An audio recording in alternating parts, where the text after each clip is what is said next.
Hey guys. Okay. Let's get this background cleaned up a little bit. Oh, these are those balls from Nate's ball pit. I see. Okay.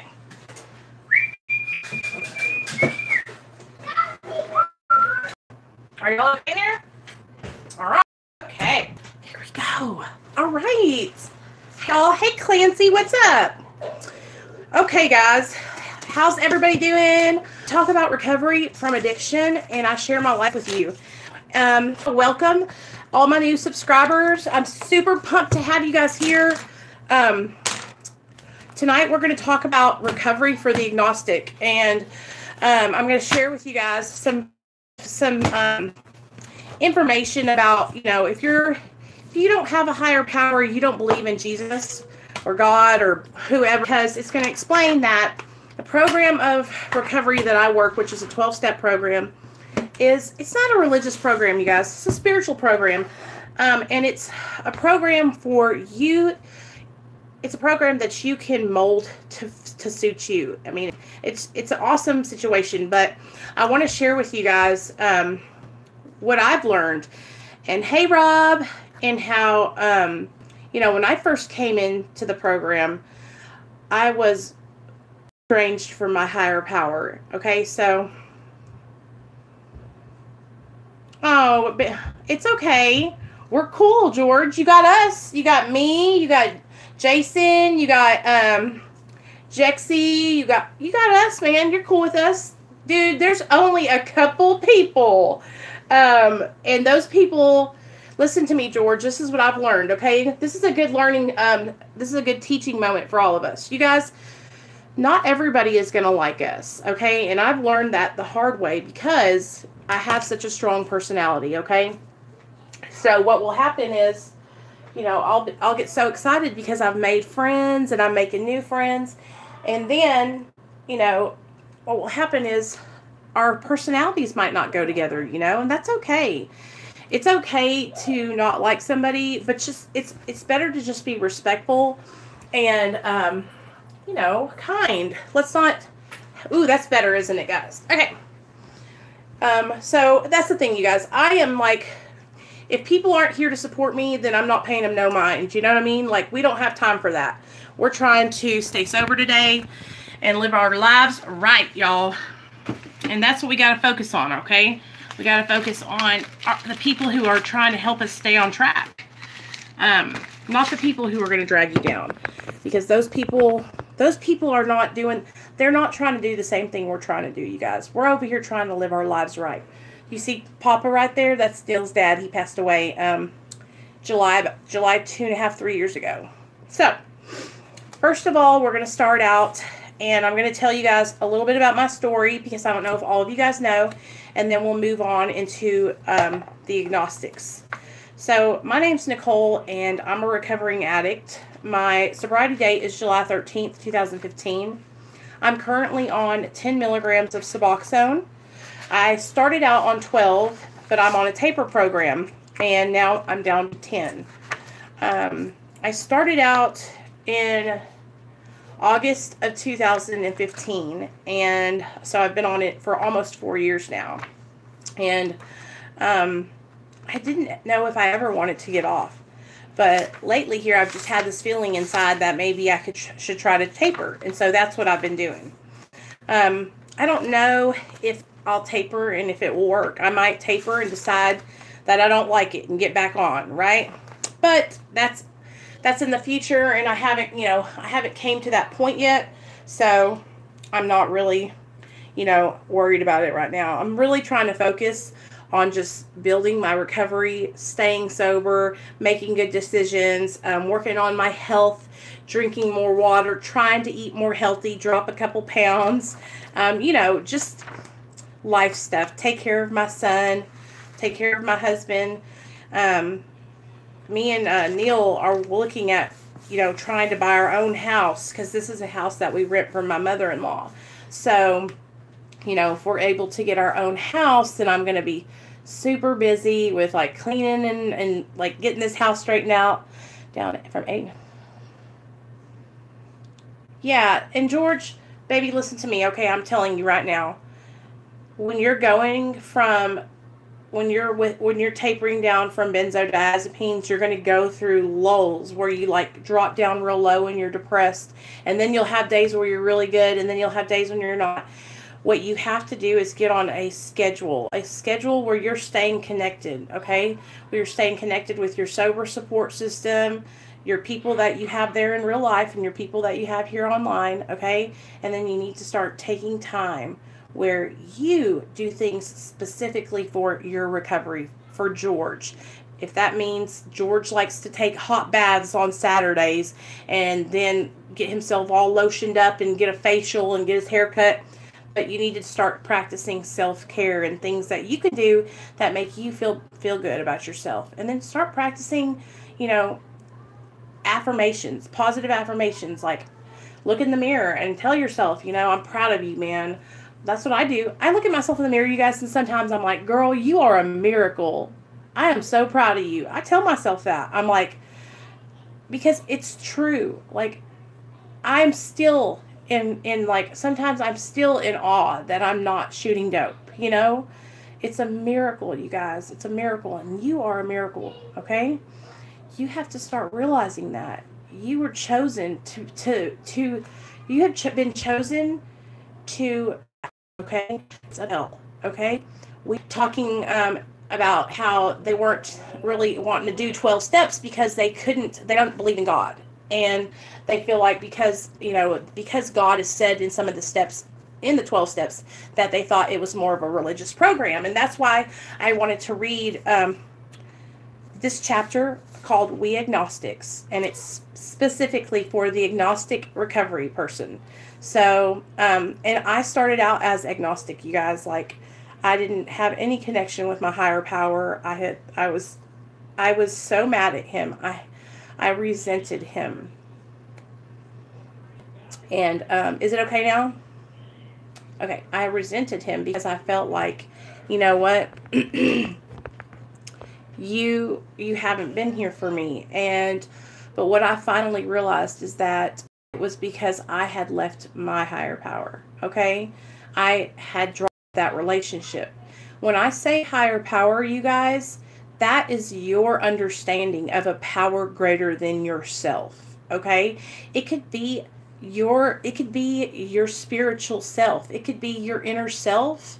That's your higher self. You know what I'm saying? Like your self that is connected to nature, that is the good part of you, the part that's fighting against the addicted part, okay? That could be your higher power. Your higher power could be, the universe. It could be nature. It could be Buddha. It could be, God. It could be, some people say, oh gosh, my friend is like really into animals and stuff. And for the longest time, she was like, I'm just going to say that my dog is my higher power. And that's the thing, like, you have to think of it like this, okay? Like, it has to be a power greater than you. So for me, I couldn't use something like that. So I used the group, okay? I was going to these meetings where there was a bunch of, people that had a lot of more time sober than me, 10, 15, 20 years. And I was like, I don't believe, I'm not with that. I'm not with God. But I can believe that all of you guys believe that I can sober up. And so I put my faith in the group, and I really relied on those people to support me through my recovery, and help me at the beginning stages of my recovery, because I didn't know what to do. I was willing to do anything. I was willing to believe that that group of people could help me, and they did, you guys. So I want to read this to you guys. For those of you guys who are agnostic, I wanted to read this to you because I wanted to let you know that if you're struggling and you want to try out the 12 steps, that you can do the 12 steps and you do not have to believe in God. So it says, in the preceding chapters, you have learned something of alcoholism. We hope we have made clear the distinction between the alcoholic and the non-alcoholic. If, when you honestly want to, you find you cannot quit entirely, or if when drinking you have little control over the amount you take, you are probably an alcoholic. Hey, Courtney. This is the chapter to the agnostics. If that be the case, you may be suffering from an illness which only a spiritual experience will conquer. Okay, so you're going to hear the word spiritual experience and spiritual awakening a lot when I talk to you. And all that is a total psychological change. So a spiritual awakening is when you start out as Nicole, the junkie, the girl who was shooting dope, the girl who was lying and stealing and manipulating, right? And now who do you see before you? You see Nicole in recovery. You see new, fresh, one with recovery, a person who's telling the truth, a person who has morals, a person who has values. I'm not in active addiction. I'm a better person today. I'm making better choices. I want to be a better person on the inside, right? On the inside. So a spiritual awakening is just that. It's a total change in personality. Okay? And a lot of you guys are going through a spiritual experience right now, and you're going to be coming out on the other end in your spiritual awakening because you've seen what drugs and alcohol did, and you saw how they ruined your life, how they caused you to get stuff and put yourself out there. And that's what I want for all of you guys to go through. I want all you guys to experience that spiritual awakening where your whole perception and personality changes because you want to be a better person today. So here we go. To one who feels he is an atheist or an agnostic, such an experience seems impossible. So maybe you're like, how am I going to have a spiritual experience? Like, I don't believe in God.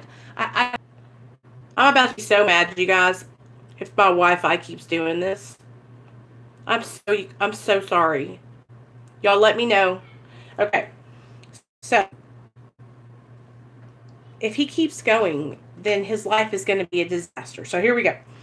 Especially if he is an addict or an alcoholic of the hopeless variety, which I think everybody in this room was hopeless. I know I was, you guys. Like, I had lost all hope. I was like, you know what?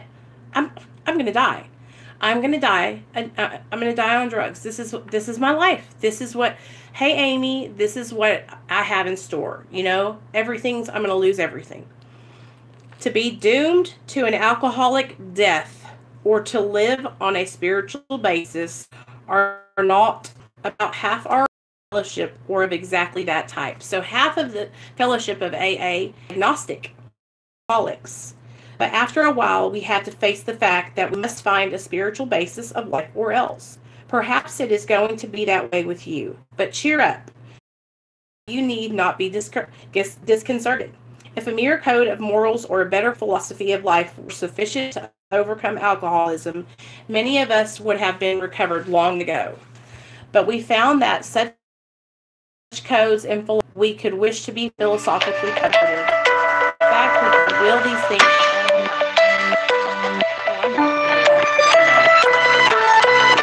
Mom, that's the devil, you guys. I rebuke you, devil, in the name of Jesus. That happens. It's like they have. I'm about to be pissed. Hey, thanks, Jason.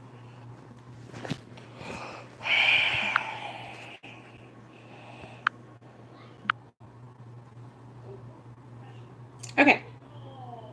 I want people to know, you guys, that if you're, thank you, Jason, if you're trying to get sober and, you know, if you're tried everything and you haven't tried the 12 steps, I want you to know that, you know, this is a program, it's a spiritual program, and your higher power is specific to you, right? It's whatever you identify with. So that's why I wanted to come on here and read about We Agnostics, because I know for me, when I first started out, you guys, it was really hard for me to connect with my higher power, okay? Because, like I said, I had no connection. I believe in God. I believe in a power greater than myself. I was raised up, you know, a Christian. But I'm extremely open-minded, and I want everyone to have a chance at recovering from the disease of addiction. And so if that means that, you know, that you guys come over here, and if you ever have any questions or you're struggling and you need to talk about something, I want to encourage you guys. I want to encourage you guys to talk to your version of your higher power. If that means meditation, if that means, reading, getting up and reading, like self-help books, addiction recovery books, maybe even codependency no more books. If that means getting with your therapist, it's okay, George, and talking with them. But I want you to start making a special time for you each day, in the morning, in the night. You don't have to call it prayer, okay? I'm talking to my people who don't believe in God. I want you to start connecting with something on a spiritual level, because that's how you're going to grow, and you're going to flourish and get away from your addiction, because you're going to come through, and like I said, you're going to have that spiritual awakening to where your whole life changes, your whole perception and personality changes. And if you can look back and you're sober right now and you're agnostic, can you at least admit that you're a miracle, that you're not shooting dope right now or getting high? Can you see how something greater than you, whether it be, like I said, Mother Nature, the universe, the Mercury in retrograde, I don't know, it's something that's, it's a miracle in itself, right? And for those of you subtext, you're a miracle, okay? The fact that life and you chose to get help, I think people really understand what a huge step it is, you guys. Has become unmanageable. It's a leveling of the pride. You're totally smashing ego, and you got to keep that ego in check throughout your recovery, so that way you don't lose where you come from. Because part of being sober and part of doing the right thing is having humility and not forgetting where we used to be. Because we're all just one drink or one drug away from where we used to be.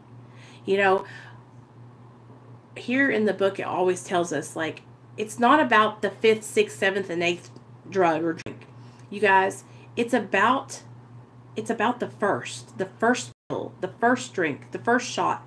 You know why? Because that's the one that takes us on our well-known spree. That's the one that takes us over the deep end. So what I want you guys to look at is our human resources, our own will was not sufficient enough for us to stop. Our willpower. We could not stop using and drinking on our own will, okay? We had to find a power greater than ourselves or help. Some form of a connection. Okay, so if that's not a connection with God or your higher power, you have connected with other people in sobriety, right? Because the opposite of addiction is connection. When we're in our active addiction, we isolate, okay? We pull away from society. We hide out, especially when we get down to the real bad, okay? So like when you're starting to work with a sponsor or a sponsee, or when you're working with your sponsor, and you're not religious or connected with God, a lot of people will use their sponsor as their higher power, until they can trust in another higher power, But what they do is they put their faith in something. They put their faith in something, you guys. And that's what we have to do, because our will alone got us nowhere. How many of you guys have tried to stop on your own willpower? How many of you guys have tried to stop and white knuckle it and come out and failed every single time? So think about it. What's different this time? Okay, what is different that's keeping you from using today? Are you willing to believe that I believe that you can stay sober? Are you willing to just open your heart up and start looking inside yourself and admitting, like, I need help? Man, I'm telling you what, you guys, when I first started to really realize how much help I needed, it was like a slap in the face because I thought I was in control for so long. I thought my life was like, I knew my life was shitty because I couldn't stop shooting up. But it was like what I knew. It was my normal, you know, it was what I did every day to function. So when I got into recovery and I had, you know, I started working with my sponsor and I started to put faith in her. Put faith in her that she would answer the phone when I called. You know, put faith in her that she was going to pick me up and take me to a meeting because, you know, I didn't have a car at the beginning. Okay, so here we go. Lack of power, that was our dilemma. We had to find a power by which we could live. And it had to be a power greater than ourselves, obviously. But where and how were we to find this power? Well, that's exactly what this book is about. Its main objective is to enable you to find a power greater than yourself, which will solve your problem. That means we have written a book which we believe to be spiritual as well as moral. And it means, of course, that we are going to talk about God. Here, difficulty arises with agnostics. Many times we talk to a new man and watch his hope rise as we discuss his alcoholic problems and explain our fellowship. But his face falls when we speak of spiritual matters, especially when we mention God, for we have reopened a subject which our man thought he had neatly evaded. We know how he feels. We have shared his honest doubt and prejudice. Some of us have been violently anti-religious. To others, the word God brought up a particular idea of him with which someone had tried to impress them during childhood. This was my experience. So when I was growing up, my mom would always tell me, or I don't know why I remember this. I don't know if she said it, but like I remember her implying it. Hey, baby. Lips. Thank you. Where'd you get that from? From Daddy. Oh. So,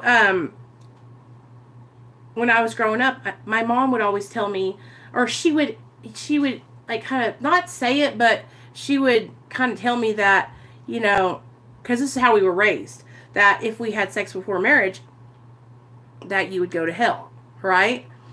And I don't think she said it to me, but I remember it being implied, you know what I mean? Because the God that I was raised up believing in was a God that told you that you had to wear dresses, that told you that you couldn't wear makeup, and he was a God that, you know, was very strict. And so that's the kind of God that I was raised up with, and I was like, you know what? This is what I remember of him. So I had this like almost like a resentment and like, no, that's not how my God is, you know?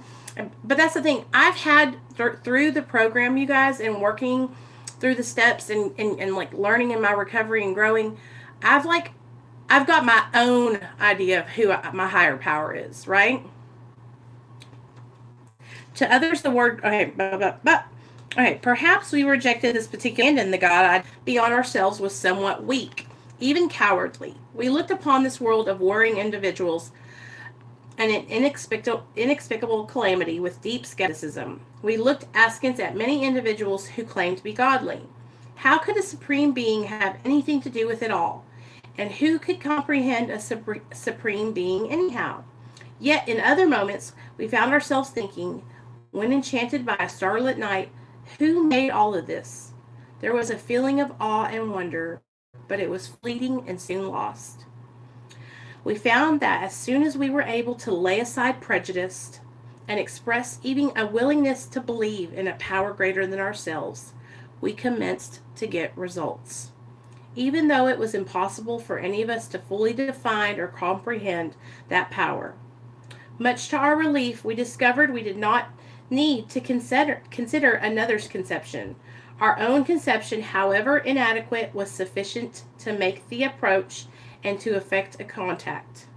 So, whatever your conception of your higher power is, it is okay. That's what you got to do, and it can be whatever you want it to be.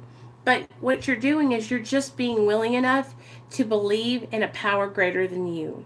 That's it. That's it. And if you're willing to believe that, you are on your way. You can do this, right? Seek him. To us, the realm of spirit is broad, roomy, and all-inclusive, never exclusive or forbidding to those who earnestly seek. So, hey, Beyond Beauty.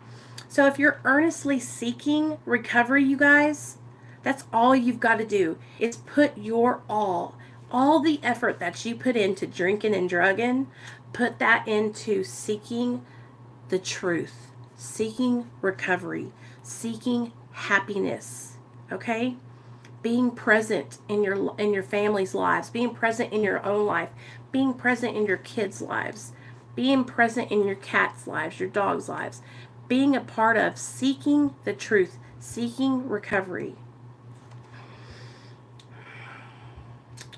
That was we need to take ourselves but one short question. Do I now believe, or am I even willing to believe, that there is a power greater than myself? Hey, Deb. Thanks, babe. I'm glad you're here. Hey, Luana. I'm so glad you're here, baby girl. And so you hear what I'm saying, you guys? It says right here, it says, do I now believe, or am I even willing to believe, that there is a power greater than me? Okay, and like I was saying to you guys, right now in this group of people, all of us together, all 8 of us, okay, can be a power greater than you. And if you can just believe that we believe that you can stay sober and that you can recover, then you can. And that's what it's all about, is seeking that truth and seeking recovery. All you have to do is be honest, open-minded, and willing. Okay? That's it. That is it.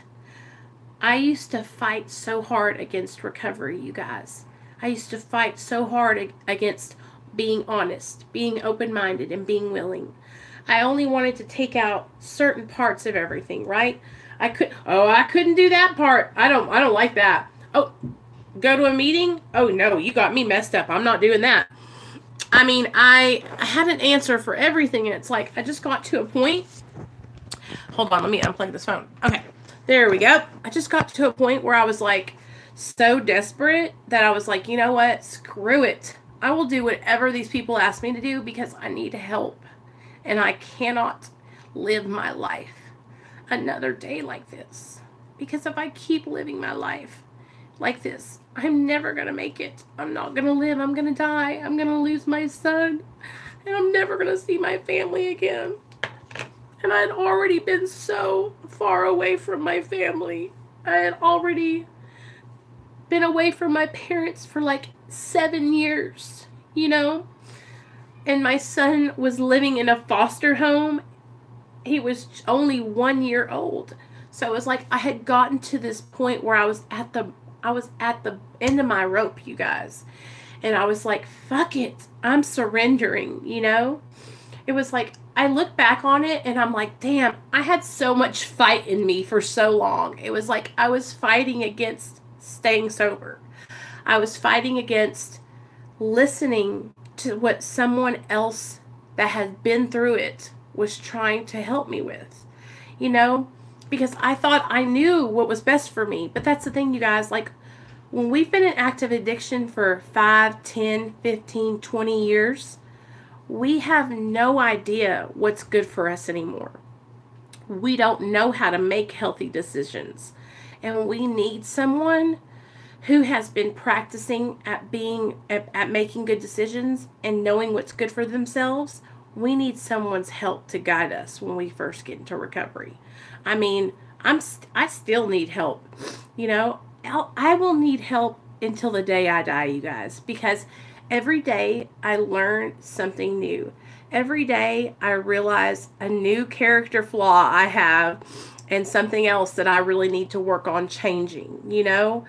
And I used to get so discouraged when I would realize, like, come on, Nicole, like, you really need to work on that. And I would beat myself up and I'd be like, I'm failing, you know? And it's not that I'm failing, it's that I'm growing, I'm learning, I'm stepping outside of my comfort zone, and I'm not doing the same thing over and over again, you know? Like, this is a huge thing for me to come on here and do these things every night, because what it does is it keeps me seeking recovery. You know, it keeps me focusing on staying sober and staying on the right path. And if it helps me do that, I hope it's helping you guys, because I have got to do something to keep my mind and keep recovery at the forefront of my mind. Yeah, I found George over there on Reddit. As soon as a man can say that he does believe or is willing to believe, we emphatically assure him that he is on his way. It has been repeatedly proven among us that upon this simple cornerstone, a wonderfully effective spiritual structure can be built. So it was comforting to learn that we could commence at a simpler level. So I always hear a lot of times when I'm in, like when I first started out in recovery in the 12 steps, that they would always say things like, keep it simple, you know, or take it easy, or just do it, you know. Don't overthink things. Don't overanalyze things, you know. Keep your life simple, especially the first year that you're in recovery. You know, I have some recommendations that I'm going to talk to you guys about. If you're just starting out in your sobriety and you want to be successful, you guys, I want to tell you something. I want to tell you some things that I did that I don't think that were good, and that I feel like they could have thrown me off. And you tell me what you think. So, first of all, if you're in a relationship when you get sober, I hope that you're in a relationship with someone who is not an addict. Hey, Keith, because I'll tell you, that's been one of my hardest struggles. My husband and I are both in recovery, and I love him very, very much, and I would never leave him. But with that being said, if I could like, you know, wiggle my nose and make him a normal person, I wonder if I would. I probably wouldn't, because he understands what I'm going through. But like, whenever I see people that are new in their recovery and they start feeling good and they're like, oh yeah, I'm going to go get me a boyfriend. I'm going to go get me a girl, you know, and then we start feeling good, and we're starting to get those feelings back, and we're starting looking pretty, you know, and then we're like, okay, I need to find me someone. Man, I'm telling you what, guys, like, the focus in that first 6 months of your recovery is so crucial, to stay completely focused on seeking recovery, building those habits every day, right? The habit of, I am too, Jason, the habit of waking up, you know, thanking your higher power, giving thanks to the universe, whatever your spiritual connection that you have, okay? Shout out to my agnostics, all right? You do your little thing that you wake up in the morning, say, guide me, help me, take my will. Okay, at night we say thank you. So in the morning we say, guide me, take my will. And at night we say thank you. All right. So basically you say, morning time, help me. Nighttime, thank you. So when you add like a relationship into the mix, you guys, holy bejesus. It's like, okay, I'm struggling to love myself, right? Like, I still am struggling today, you guys. Like, I was looking at myself in the mirror today, right? I had my makeup all done up real pretty earlier. And, you know, I went and washed my face and everything. It's time for bed now. I'm an old lady. But I had my makeup all done, and I was looking at myself in the mirror, and I was like, man, I know that I'm worthy of recovery today. But even with 4 years in recovery, I still struggle with like talking down to myself and saying, God, Nicole, you need to get it together. You know, you need to stop eating. You need to lose this weight. And that's like always going through my mind, you know? And I know that if I struggle with things like that, then I know other people struggle with things, you know? And I want to share those things with you guys and share with you guys that I struggle, because I wish somebody would have like opened up really to me and shared their struggles a long time ago, because I felt like I had to keep all that shit a secret for so long. I felt like, you know what, I couldn't let anybody know what was going on. I had to carry that shit. I had to carry it to the grave with me. For some reason, I held on tight to those things like they were secrets, you know? And I'm going to tell you guys, it is so liberating to get on here and to cry and to be vulnerable and to show my feelings. I'm going to tell you right now, it feels great. It feels great. It helps me so much. Okay. Let me get on track. Though some of us resisted, we found no great difficulty in casting aside such feelings. Faced with alcoholic destruction, we soon became as open-minded on spiritual matters as we had tried to be on other questions. In this respect, alcohol was a great persuader. It finally beat us into a state of reasonableness. Sometimes this was a tedious process. We hope no one else will be prejudiced for as long as some of us were. So basically, alcohol and drugs whooped our ass until we like decided, you know what, I'm going to surrender. And now I'm going to reach out and I'm going to get the help that I need. You know? So I hope that helps for my agnostic girls and guys. Hey, Tammy. Because listen, I don't ever want any of you guys to feel that you're not welcome here. I want everyone. This is an inclusive place here on Real Talk Recovery, okay? I want all of you guys to know that you are a part of my recovery, okay? And you guys inspire me to keep moving forward and to keep doing the next right thing. Without you guys, I don't know where I'd be. You know, y'all really inspire me. I get excited to come on here and do meetings with you guys. I get excited to hear about your recovery stories. I love hearing from you guys. If any of you want to talk, email me. I will answer you right back. I love hearing about, you know, what you're going through. And if you need help or you just want to talk or you need someone to listen, I got you. I want to read this because this is the opposite of the promises. So whenever you are getting sober, there are some promises that are going to come to fruition for you. Okay? I'm talking like you're not going to be worried about your money problems anymore. You know why? Because you're going to have a job. You're not going to be worried about being afraid and fearful. You know why? Because you're going to be walking hand in hand with others that are going to be supporting you in that faith.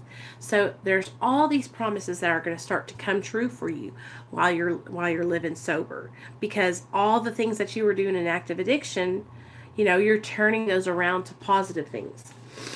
We had to ask ourselves why we shouldn't apply to our human problems the same readiness to change our point of view. We were having trouble with personal relationships, so personal relationships will get better. Okay? We couldn't control our emotional natures. We'll be able to control our emotions. We were prey to misery and depression. We will find a new way to cope with our depression, you guys, because we'll be able to reach out for help. Hey, Miss 10 Years After.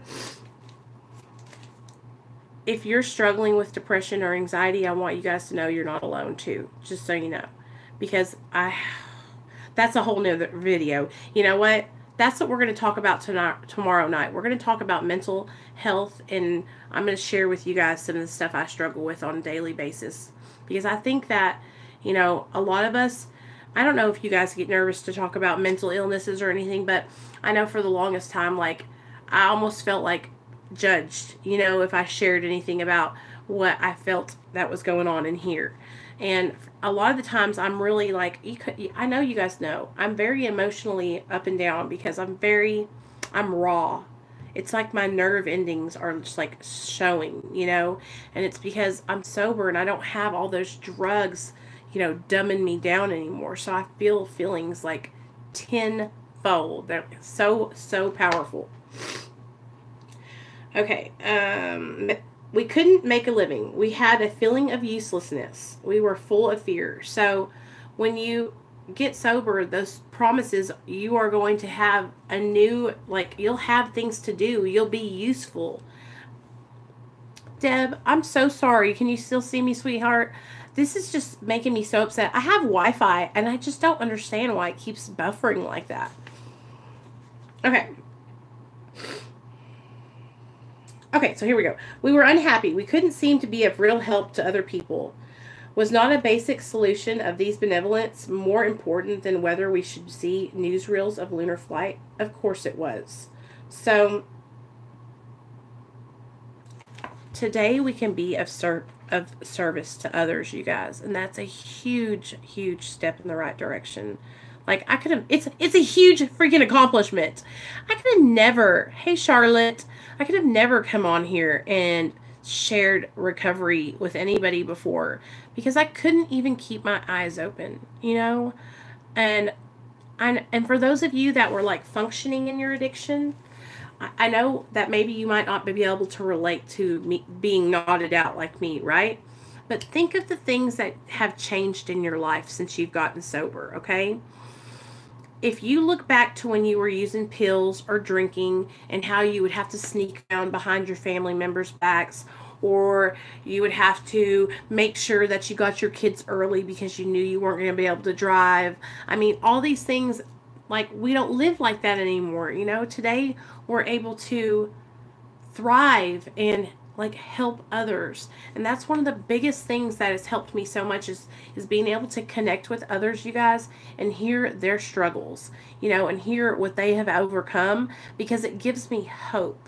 It gives me like, gosh, man, I'm telling you what, I get so stoked when I hear about you guys, when you guys message me and tell me like, hey, Nicole, I've got 30 days, or hey, Nicole, I got 6 months, you know. I want you to know that's like such a huge thing to even, like, it's a miracle that we're able to, hey, Bill, I've been missing you. Thanks, Keith. I got monetized, Bill, and I got my super chats on. Yay! I knew you were going to be in here sooner or later asking. Hey, Rob, you've been in here the whole time being quiet, huh? Yep, George is still here. So anyway, we're going to start just kind of chatting now. So I'm going to shut my book. Okay, guys, I hope that helped you guys a little bit with if you're agnostic or if you're struggling with the higher power idea. Okay? I want you guys to know that it's just your spiritual connection, okay? And I want you guys to know that I just want you to be willing to believe that I believe that you can do this, okay? And it doesn't you don't have to think in your mind, oh, I'm praying to God. Remember, you don't even have to call it praying, right? I just found out I have PTSD from all the years of hearing my dad scream. Oh, Anthony, I'm sorry about that, hun.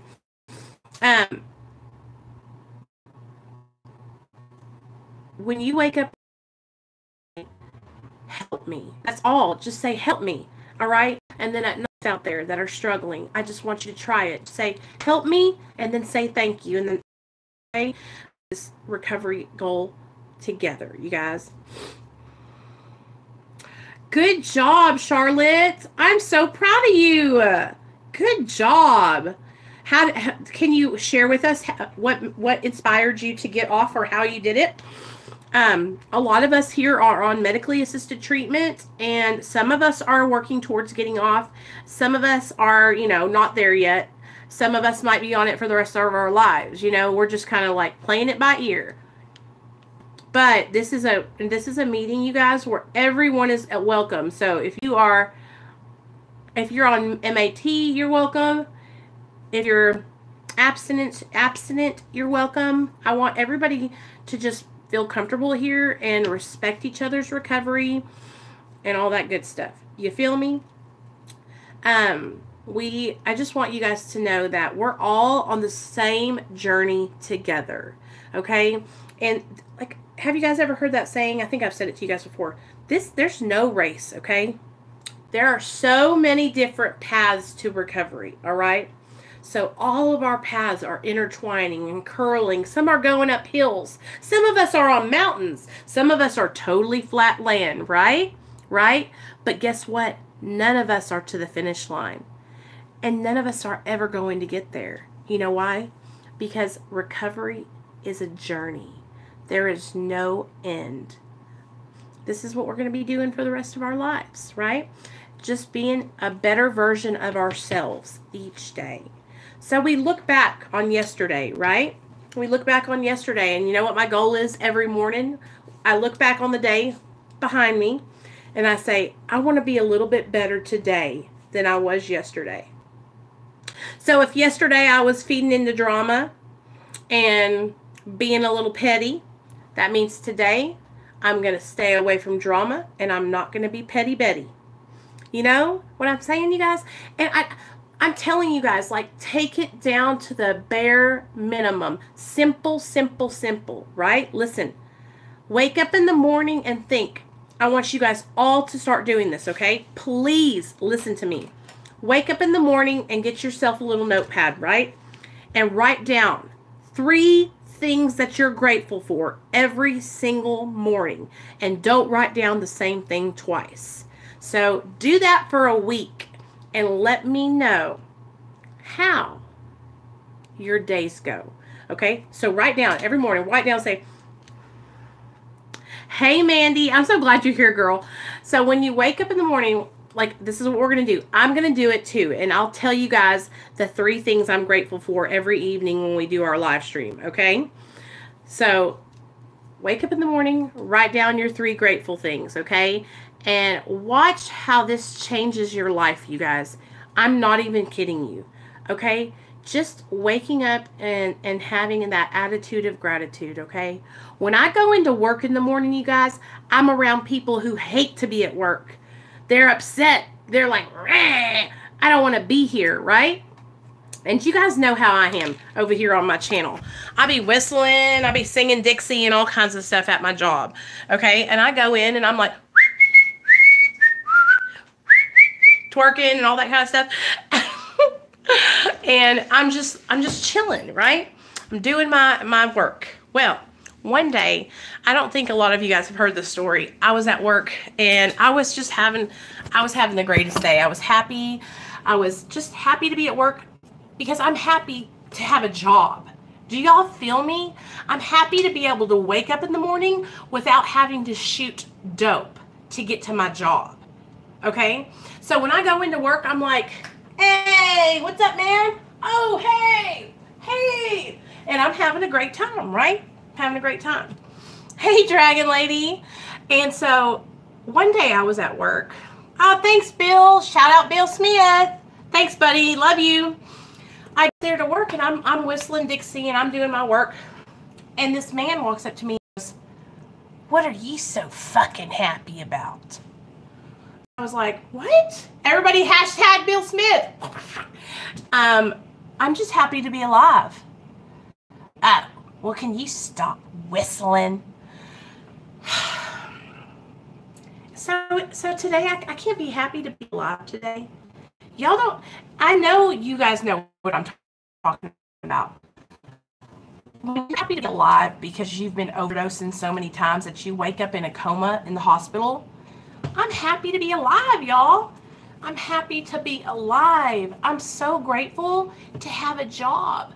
I'm so grateful to have a YouTube channel and a supportive community of people that I can come here with and I can talk about life and I can share it with you guys. I can cry with you guys. I can laugh with you guys.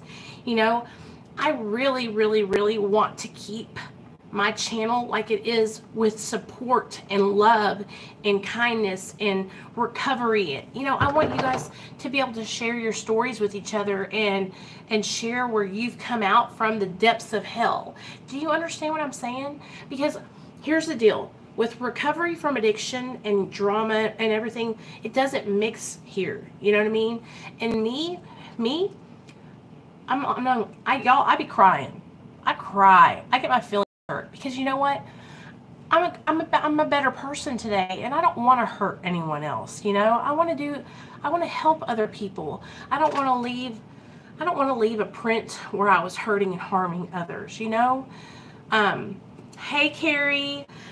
I'm so glad you're here, girl. I'm just like, oh, it's hard, you guys, whenever, especially when you first get sober, because listen to me. Gossip is chaos, okay? Drama is gossip, okay? And those things are things that we get into because what? It gives us that kind of high feeling, right? Y'all don't lie. Tell me the truth. You know it does. You know when you're like hearing the good juicy tea and you run over here and you tell somebody else, pss, pss, pss, did you hear about Real Talk Recovery? Pss, pss, pss. And then you go over here and you, pss, pss, pss. Did you hear? What that does is it's like sending off those little endorphins in our brains, right? And it's getting us all pumped up like we did when we were in our active addiction. So what can happen is instead of doing drugs and alcohol, we're over here doing gossip and drama. But you guys, listen.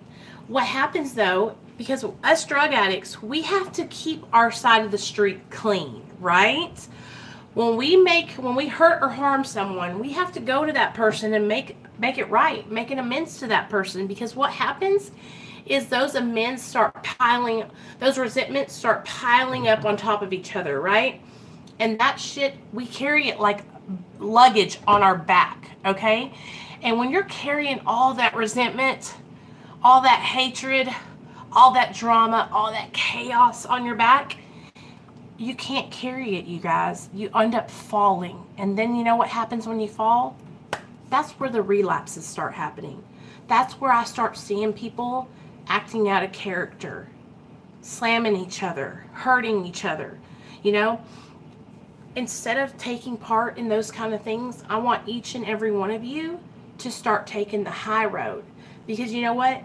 You putting that drama and that gossip and that chaos on your back, it's not going to end up hurting the other person. The other person, the person who's not a drug addict or an alcoholic, they can afford to carry resentment. We don't have that luxury. We will get drunk or high over that shit. And you might not think I'm telling you, you guys, time after time after time, I try to dabble in like the chaos and the drama, and it affects me so much that I carry that and I carry it and I cannot get it out of my mind. So instead I have to separate myself from that, you know, and I have to let people know Real Talk Recovery don't want no part of that. Real Talk Recovery doesn't want any drama. Real Talk Recovery is about real talk recovery, right? I'm always going to keep it 100 with you guys. And that's the thing. Real Talk Recovery isn't about drama, but I am going to tell you, if you're out of line or you're struggling and I see you out there getting fucked up, I'm going to tell you, hey sis, you need to get sober or you're going to die. You know, hey, do you need help? Let me give you my hand. I'll pull you over here. Let's get back on track. Or, hey girl, I see you over there. I'm calling you out. You need to get with it. I see you over there getting fucked up. I'm not going to let people, like, when I say let, I'm not going to co-sign negative behavior. You understand?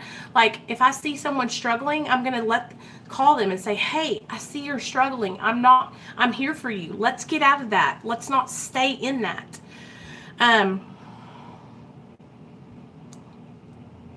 Thanks, Anthony. We are appreciative. Thank you, honey. We appreciate that.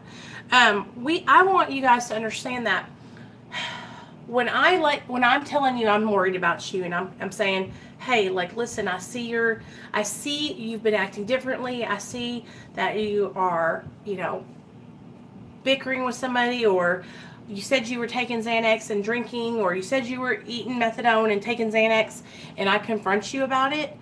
It's not because I'm mad at you. It's not because I'm trying to call you out. I will never, ever make a video about somebody relapsing. I will go to you and I will say, I'm worried about you. I want to help you. I want you to get back on track, you know? What do I think? Charlotte, I have a lot of people that are on this channel that smoke medical marijuana. Yeah, buddy.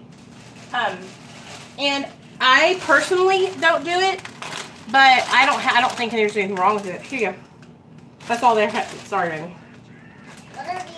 sour cream and onion. Can you come with me upstairs to find Where's Daddy? Can you come with me to find? Is he not up there? Morning! What? Can you come with me to go upstairs to find my police officer? Oh, he's okay. Hold on, Nate.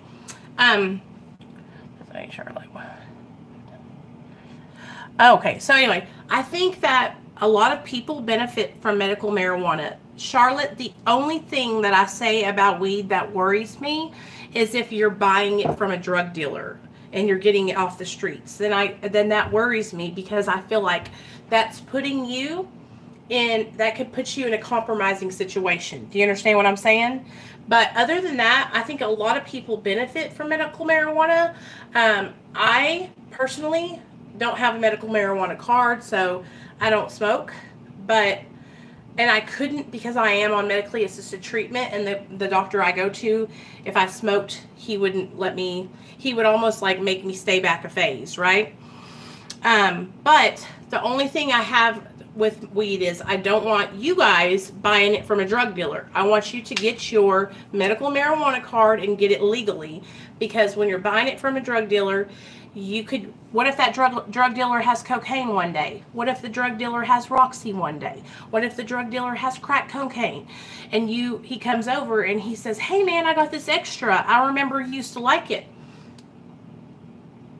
I have relapsed because of that very situation so many times back in the day, because I would think I was strong enough. I would say, I got this. I got this, man. And I could just, sorry guys. And then the next thing you know, I'm driving my car into a brick wall. So I just want you guys to be aware, okay? Self-awareness is a gift that you are going to get when you get into recovery, okay? You are going to be so self-aware that you are going to feel awkward. You're going to feel like people are looking at you. You're going to feel like you can't carry on conversations because what? You're not pumping drugs in your body anymore. So you're not dulling down your senses, you know?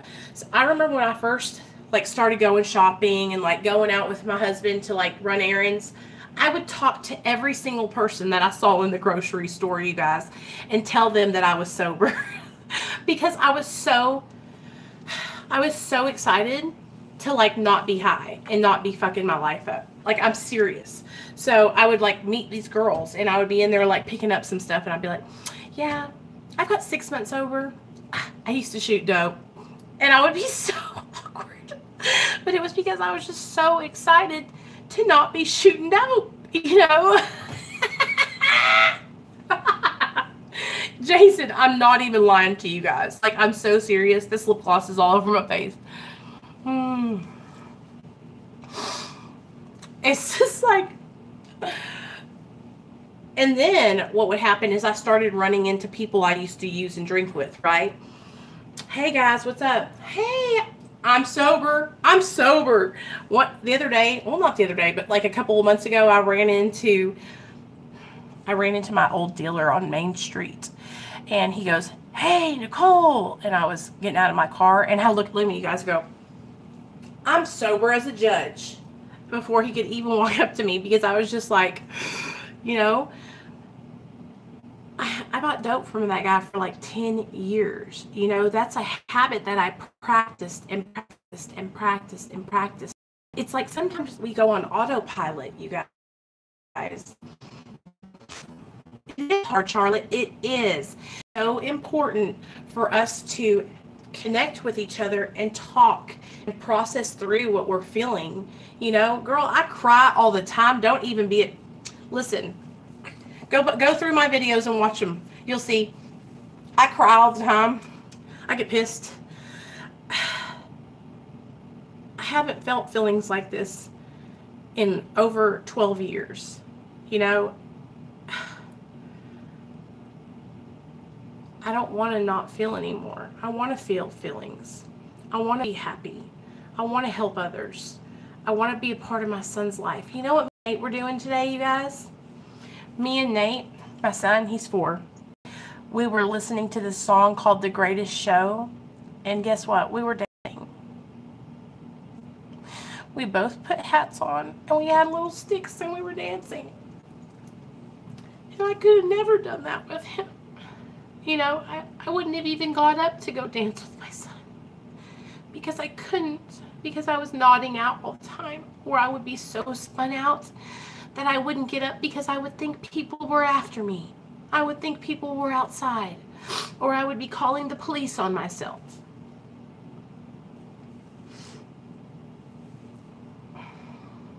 I love being a part of my son's life and being able to take care of him. And I'm building new memories. You know, I'm making memories with my son. I'm a mom today, you guys. When I gave birth to my son, you guys, I remember being like, I want to be a mom like my mom. My mom is the bomb, you guys. She's probably the most caring, loving, sensitive, compassionate woman you'll ever meet. And I've always wanted to be like her. So when my son was born, that was my goal, to be like my mom. Well, I wasn't. And I lost custody of my son for about 6 months. So ever since I've got my son back, I've been working my ass off to be the best mom, you know. Okay, Lisa, love you, girl. So that's what keeps me and helps me to push forward, you guys. That's what helps me to keep doing recovery. Today on the way home, my little boy said to me, he said, Mom, nobody likes me. I said, what do you mean? He said, nobody likes me. I need to get a different face. And I literally almost started crying my eyes out. And I said, what do you mean?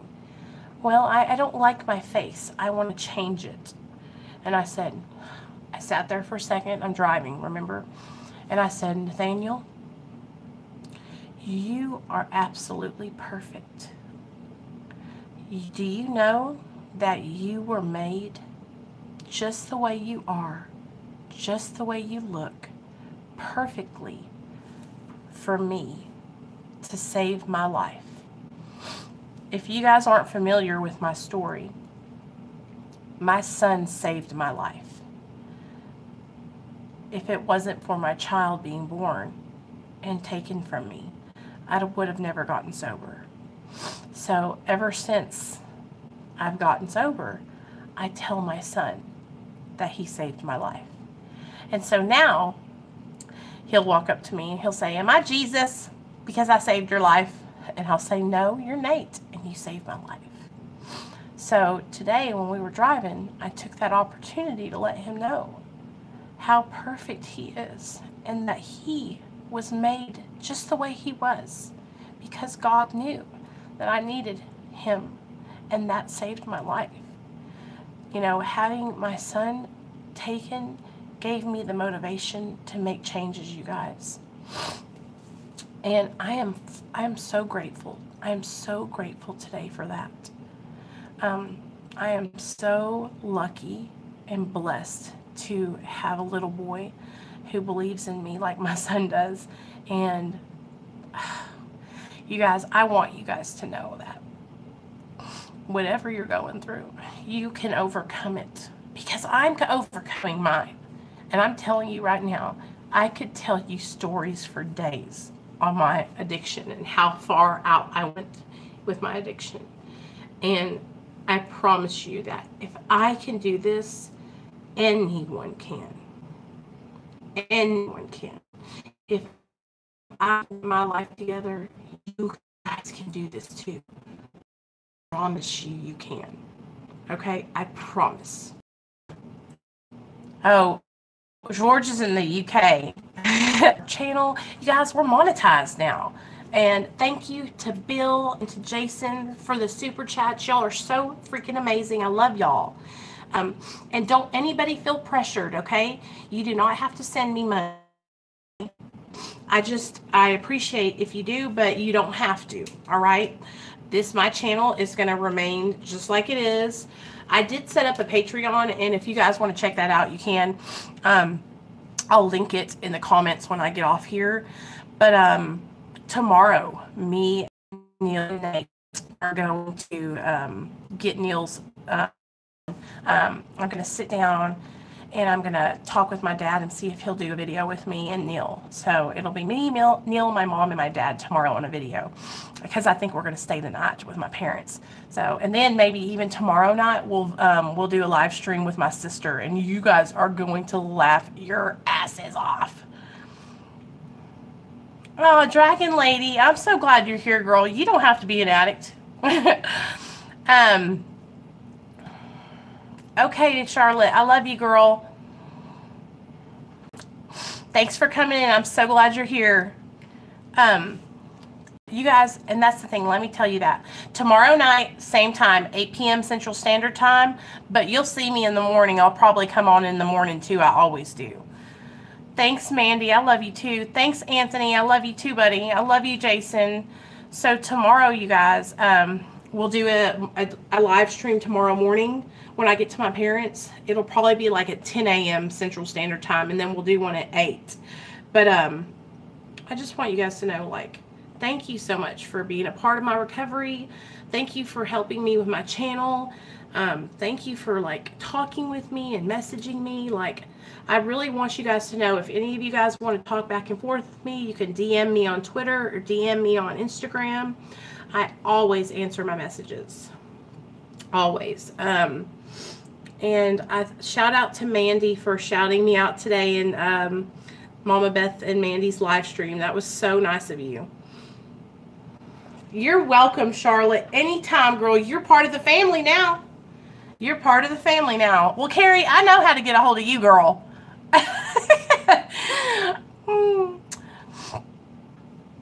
Y'all, we're going to do this together, okay? We're going to do this together, and we're going to stay sober and stay on the right track together. Okay, Jason, love you. That's what we got to do. Like, look at it. One more thing, okay?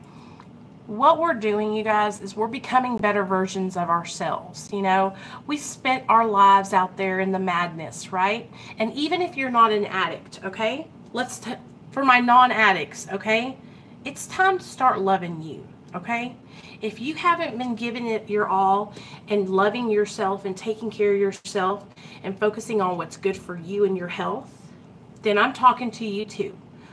It's our season, okay? And we're going to turn over. We're going to start. I was on my friend Sonny's channel today, right? Sonny has a channel, and he does live horoscope readings and tarot card readings. It's called The Sunny Side. And today he was talking about how we're hitting our goals. That's what's happening in our lives today, you guys. We're having goals that we're reaching, okay? And we're going past those goals. So that's what we're doing here on my channel. Together, we're working towards life-changing goals. You know, it doesn't have to be a huge thing. You don't have to lose